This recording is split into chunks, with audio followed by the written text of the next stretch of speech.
E dentro desse kit, a gente vai pegar o papel craft e também 2 folhinhas de papel celofane. Uma red e a outra yellow.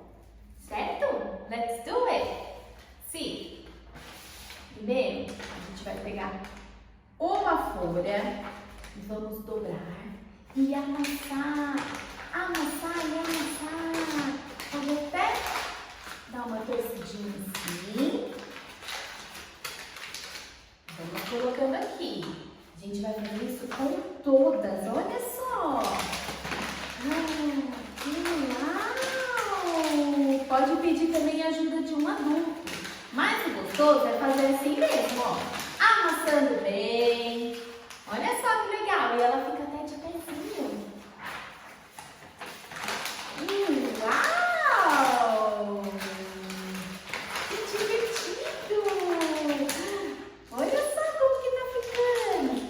I have 1, 2, 3 already. Let's do one more. Let me see.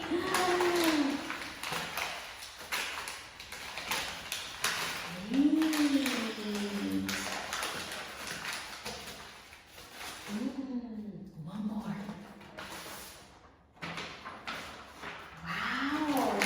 Look at that! Depois que a gente amassar assim, a gente pode colocar uma do ladinho da outra. Olha só, como elas ficam em pezinho. E depois, nós vamos pegar o papel celofane, abrir. Ele é muito grande. Olha só. Vamos juntar os 2. E depois que a gente junta o yellow e o red, ele fica orange. Olha só. Vamos amassar também. E amassa. E amassa. Uau! A gente vai pegar um durex.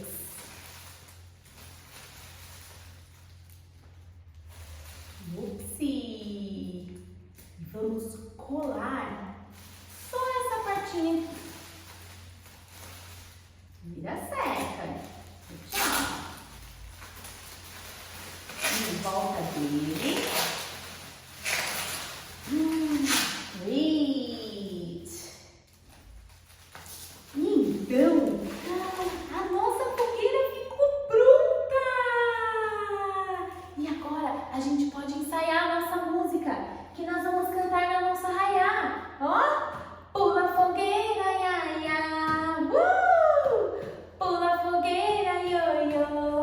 Uhul! Cuidado para não se queimar, pois essa fogueira já queimou meu amor. Yay! Good job!